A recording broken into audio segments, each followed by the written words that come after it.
Hey y'all, welcome back to my channel and this week's episode of Unpopular Opinions. I'm doing something a little different today, I guess, get ready with me. I've already washed my face, my hair is kind of okay, whatever, but let's get into this video. Okay, I do not think that we are just meant to live until we're like 80 or 90 or, be surprised by making it to 100. Like, that's not the old age. And it's crazy because I was literally talking about this with my dad, and he's like, he feels like we might be lied to about our ages too. Like, it doesn't make sense to me. I don't really know like the details or haven't tried to sit down and figure out the math behind it, but I think like 100 is supposed to be like young. Like, that's like light work. I had this conversation before with my friend. Well, it depends on who I'm talking to. I'll have this conversation with people. And honestly, like, when I think about it and then when I see like videos and stuff, I believe it more and more every single day. They did not leave this earth. They did not go out of this earth and land on the moon. I think that, like, we're surrounded by this atmosphere, right? The stratosphere, all those layers, that we learn about when we're in like 4th grade. And it all protects like everything that's on the earth. So all the elements, everything that we make on this earth is meant to be protected by the atmosphere. So when you go out of the atmosphere, what happens to those things that we created here on earth? Who says that the rocket ships and satellites that they make to go out and monitor and look at the earth and all that don't disintegrate when they literally leave our atmosphere? That doesn't make any sense to me. Y'all gonna be mad for sure. The lighting, just so I can do a little plucking, But a lot of women live with a victim mentality. Like, for real. Like, a lot of women think that they are good women, that men are fumbling, when in reality, they just want everybody to agree with them and what they're saying, and their way is the only way. And then they scream misogyny and toxicity when men don't, or have opposing views, or have different ways to operate, or want things from them even. Maybe this is why they be saying they can't come to us. When they speak their truth and express themselves and, air out their grievances, are we really even in a space to hear it and receive it? How do you really feel when a man expresses to you what he wants and what he needs? I personally, and I was actually talking about this with one of my exes, I personally don't believe that you like get into a routine and then relationships become boring and you have to try to keep some sort of spark or something going on. I think that only occurs with people you're probably only meant to be with for a season or for a lesson or whatever the case may be. I don't think that's the case with somebody that you are meant to really be with, because essentially you guys really actually like each other and fall in love, and this is your person and your best friend, a whole bunch of all these great things in one. So you guys are able to have those uncomfortable conversations, and then you guys are loving each other through different seasons. You're loving them growing this way, and you're supporting their ideas when they're doing this, and they're, like, you're giving love and support at the same time. So it's always like an adventure in a way, I guess. You guys are going to inspire each other to fulfill your dreams and support each other while doing so. People are like, after a while, you have to find things to keep the spark and keep the spark alive. If you guys are meant to be, the spark don't go away. It might, dim down a little bit, but then there will be something that like literally brings it back. Somebody talking about your parenting skills, especially if it has affected your child in like a negative way, is not them talking about your child. They didn't say your child is a bald-headed, buck-toothed little demon. They said, you are not a good mom. You are not a good dad. Essentially, you are not a good person.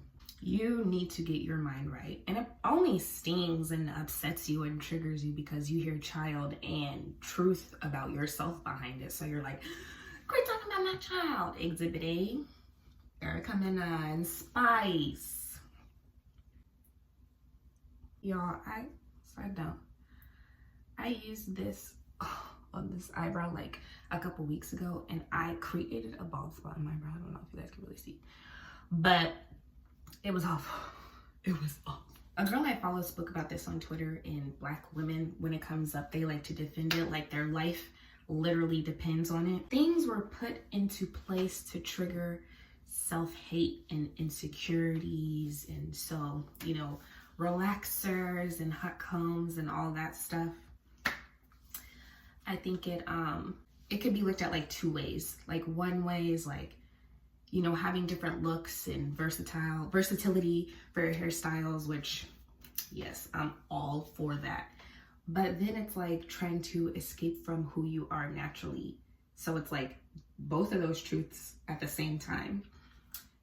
And it's like self-hate is being passed down through generations. Like it's like a tradition or something. Like, why the hell does this little girl have on, at least she's a little girl.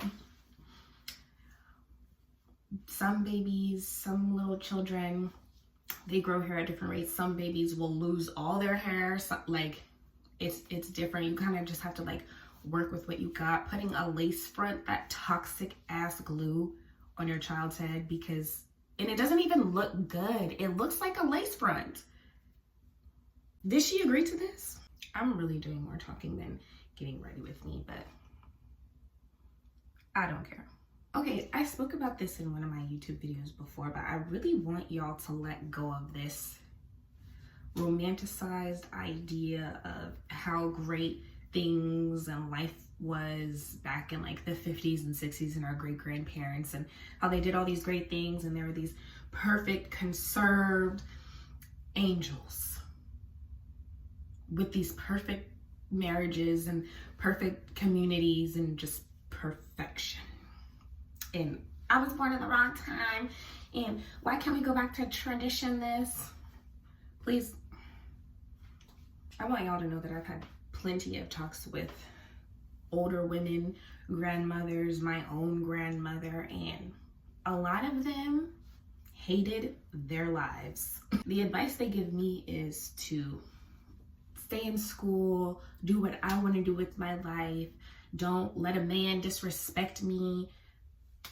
It's not, you know, go home and be barefoot and pregnant for 10 years straight, and no matter what your husband does, just take it. No, that's what they were doing.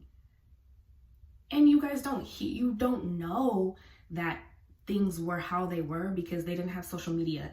It wasn't posted everywhere. It wasn't talked about all the time.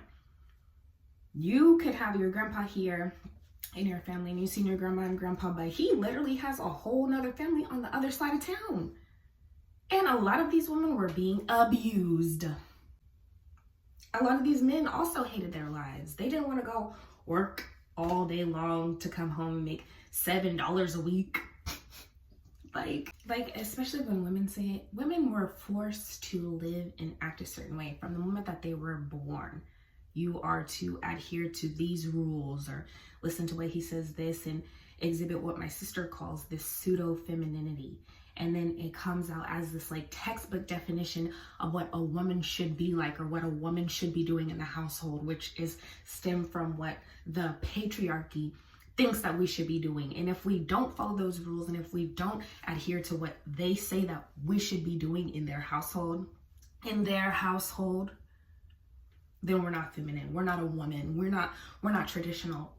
If that is what traditional is, please, y'all can have it. They weren't even living they weren't even able to live in their true energy. They weren't able to be themselves. They weren't experiencing they never had their soft girl era because they had to act a certain way all the time.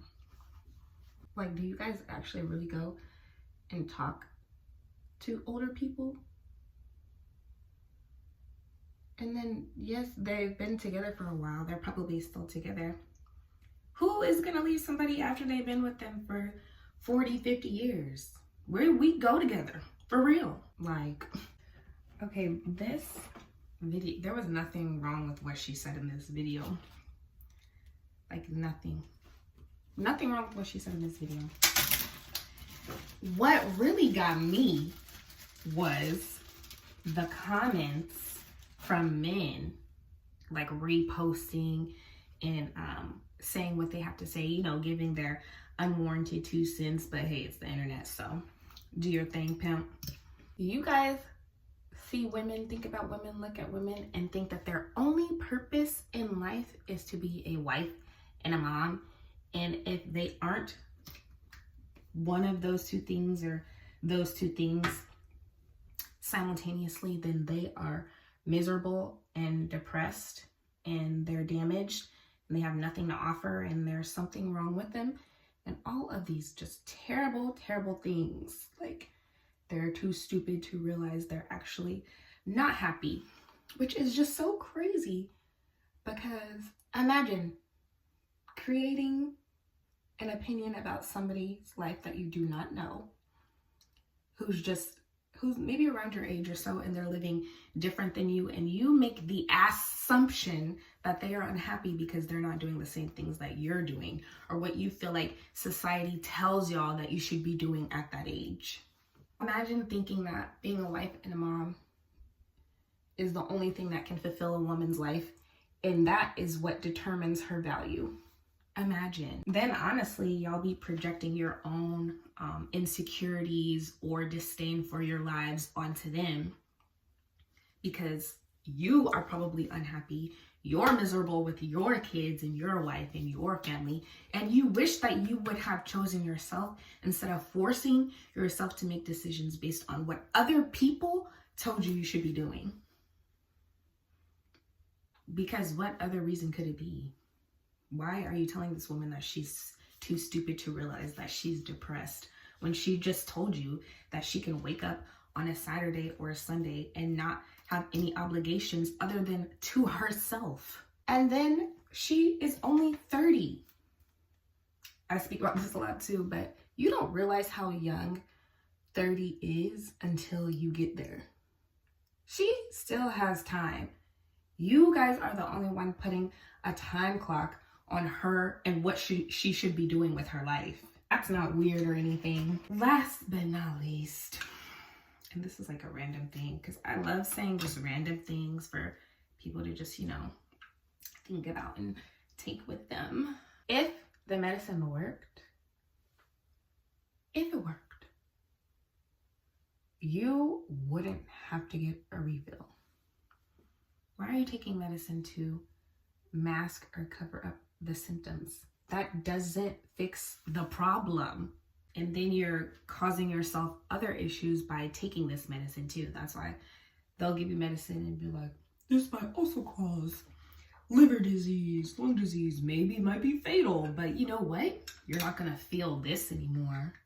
Even though it's not taken care of, you're just not gonna feel it. You're not gonna be thinking about it. Yeah, argue with your mom. But y'all, I didn't even really get all the way ready. I didn't do no bodies. I just put on. But honestly, I'm already halfway done. I'm just gonna put on lashes and go on about my life. But what do y'all think? What do y'all think about what I said in this video? You guys already know what to do. Leave your comments, leave your unpopular opinions below. Let's talk about it. Like, subscribe, and share.